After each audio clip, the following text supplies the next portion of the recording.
State, also known as the heartbeat of Nigeria, was renamed on August 27, 1991 after the creation of Delta State from the old Bendel.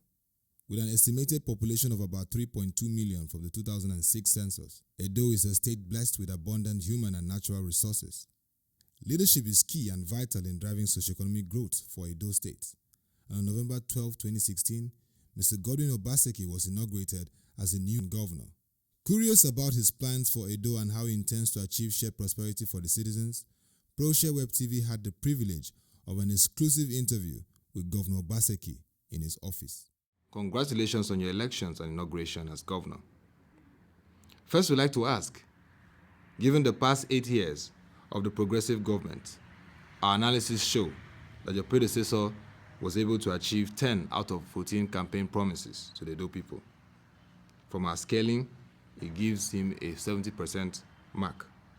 What is your take on this? The last 8 or so years of the APC administration in Edo State has been one that has re-established the connection between the people and government. The previous regime, as you recall, they practically imposed leadership. People just sat back and they didn't have to participate. Their votes didn't count. So in any electioneering process, the outcomes were almost predetermined. With the coming in of the Oshiomhole administration, the mantra was, let the people lead. And the people voted, their votes were discounted, he went to court, and the tribunal re-established him in government. So that early development created a nexus, a very strong nexus between the people and government.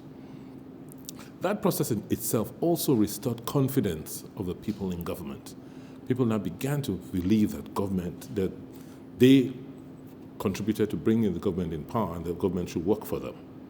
And the actions and steps taken by the administration at that time further helped concretize the confidence between the government and the people.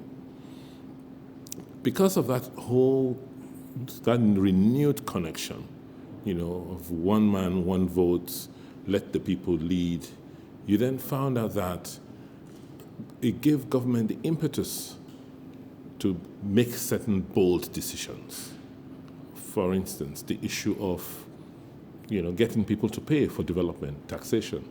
And as I'll explain later, one of the things we found was we were able to move internally generated revenues from a paltry 300 or so million a month to about 2 billion a month, because people had faith that it was their government and they responded accordingly. Also, when we started the infrastructural renewal, roads, rebuilding the roads, it meant that in some cases you had to demolish some properties to give way for the road expansion. And because people believed it was their government, we didn't have one citizen go to court challenging government's action.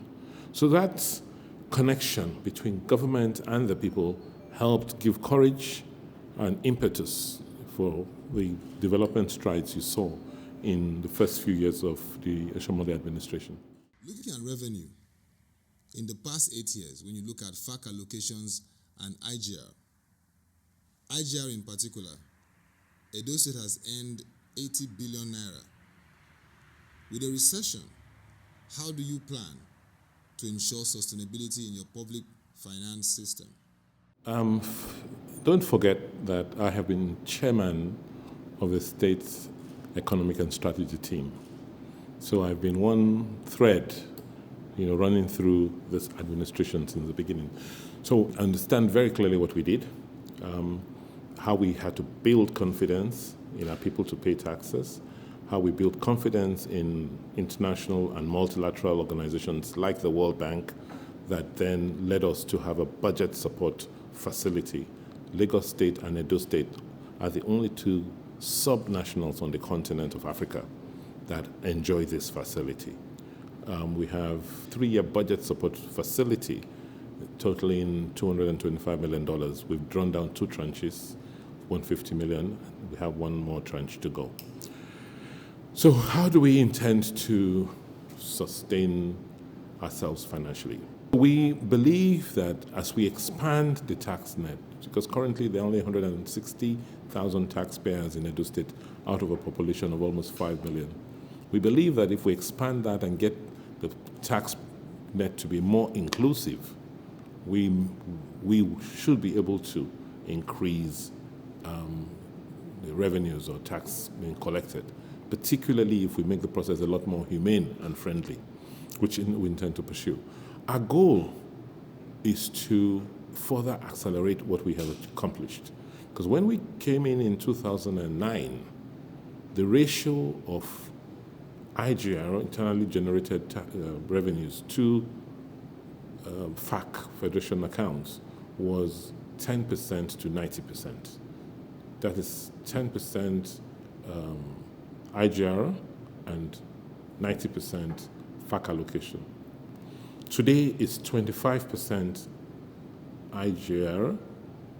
In fact, a few months ago, it got as high as 50% IGR and 50% FAC. Our goal at the end of this administration is to inverse the trend such that 75% of our revenues will be obtained from internally generated revenues and only will depend on external sources or the federal allocation for only 25% of our funding. We believe that that will make our development more sustainable. How do we intend to accomplish that? Just by opening up the economic base. We see a window of opportunity with the recession. As the country faces the challenges of obtaining foreign exchange, it therefore means that there will be a lot more local sourcing. And we're beginning to see that. So we're positioning ourselves as a hub, as a production hub for local sourcing, particularly agro-based products. Governor Obaseki, we would like to know what would be the top 3 economic pillars that will anchor your economic blueprint for Edo State. You see, we are truly blessed in Edo State because we have some key competitive advantages. The first advantage that hits you is our location. We are the heartbeat of the nation. So all the national infrastructure, be the roads, be the electricity transmission, be the gas transmission network, they all have passed through Edo State. That offers some advantages, and we are taking on the advantages. We're particularly focusing on electricity because of the availability of gas. By the way, Edo State has the largest onshore, one of the largest onshore deposits of gas. So the gas collection network in Oben is in Edo State. And ELPS 1 and 2, the main pipelines that carry gas through the nation, passes through Edo State. Coincidentally also, the transmission network, Edo is a hub, is a transmission hub. And to generate electricity, it's inputs and outputs. That means we can get gas to fire turbines here, and we can evacuate because the lines pass through here. It costs you $1 million per kilometer of gas lines and about the same $1 million per kilometer of transmission lines. But in Edo, they converge, which gives us a competitive advantage in the generation of electricity. So currently, there's a 450 megawatt plant that's complete, waiting for gas, and there's another 450 megawatt plant being constructed by Azura, which the state government helped incubate. So our strategy is going to hinge on electricity, industrialization, and services. So in the case of electricity, we are also, opportune to also have a major distribution company here. And our strategy is to focus on the large generating projects like, Azura. There are few emergency plants that are now being originated by Federal Ministry of Power. We also will focus, because of the availability of gas, on embedded distribution projects and also dedicated distribution projects. Agriculture is going to be a key. We have a key competitive advantage in agriculture. So what are we doing in agriculture? In the agriculture space, we are focusing on agribusiness. We are ensuring that we focus on large-scale commercial farms. As you know, some of the largest plantations are in Edo State. Okomu is located in Edo State. Presco is located in Edo State. Rubber Estates, formerly Michelin, is located in Edo State. We have the benefits of the Palm Oil Research Institute. We have the benefit of the Rubber Research Institute. So there's a solid base for large-scale commercial farming which exists, and we're leveraging that base to encourage and attract other investors on that scale. But to take full advantage of that, we're also focusing on outgrower schemes. But these outgrower schemes are going to be supported by off-take contracts, because we're just not going to ask our small farmers to go and farm without knowing how much and who's going to buy, how much they're going to sell their products for and who's going to buy. So we will be emphasizing outgrowers linked to these large commercial farms who will offer off-take contracts.